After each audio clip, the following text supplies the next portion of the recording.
কথা ধারাবাহিক করার সময় ডবল ডিউটি করতে হচ্ছে সাহেব ভট্টাচার্যকে। কিন্তু কেন? হঠাৎ করেই নিজের হাতে দুল পরিয়ে দিলেন কথাকে। কথার জন্য পকেটে করে দুল বয়ে নিয়ে বেড়াচ্ছে অভিনেতা।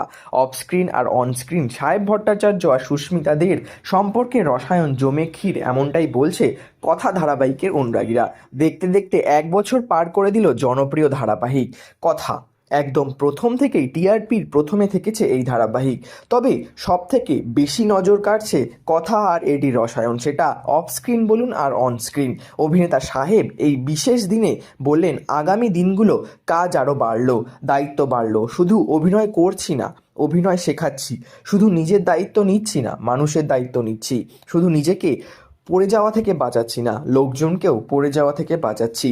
হিসেব অনুযায়ী আমি ডবল ডিউটি করছি। এই কথাগুলো যে তিনি পাশে দাঁড়িয়ে থাকা কথা অর্থাৎ সুস্মিতার উদ্দেশ্যে বলছেন তা বুঝতে কারোর আর বাকি নেই। এই মুহূর্তে বাংলার ঘরে ঘরে যে ধারাবাহিকগুলি জনপ্রিয়তা অর্জন করেছে তার মধ্যে কথা অন্যতম। দেখতে দেখতে কিভাবে যে 1 বছর কেটে গেল বুঝতেই পারলেন না, এমনটাই মনে করেন অভিনেতা সাহেব ভট্টাচার্য।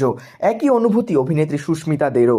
সাহেব বলেন, জাস্ট 1 বছর আগে আমি আর সুস্মিতা একেবারেই অপরিচিত ছিলাম, একে অপরকে সেভাবে চিনতাম না, মোটামুটি চিনলেও পরিচিত ছিল না সেভাবে। সেখান থেকে এত লম্বা একটা জার্নি, এত মানুষের ভালোবাসা। গত 1 বছরে আমরা দুজনেই খুব মেমোরেবল সময় কাটিয়েছি।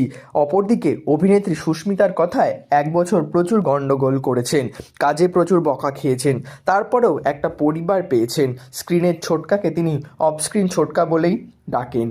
1 বছরের এই উদযাপনে হাজির ছিল গোটা কথা পরিবার। এলাহি খাবারের আয়োজন ছিল। মেনুতে ছিল মাটন বিরিয়ানি, চিকেন চাপ সহ প্রচুর পদ।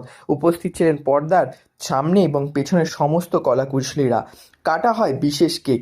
পর্দার মতো বাস্তবেও নায়ক নায়িকার খুনসুটি চলে। মজার ছলে সাহেব বলেই ফেললেন, আমি সুস্মিতার শিক্ষক, নিজে অভিনয় করি, ওকে সব কিছু শেখাই, ডাবল ডিউটির কাজ করি, কিন্তু পেমেন্ট পাই একটাই।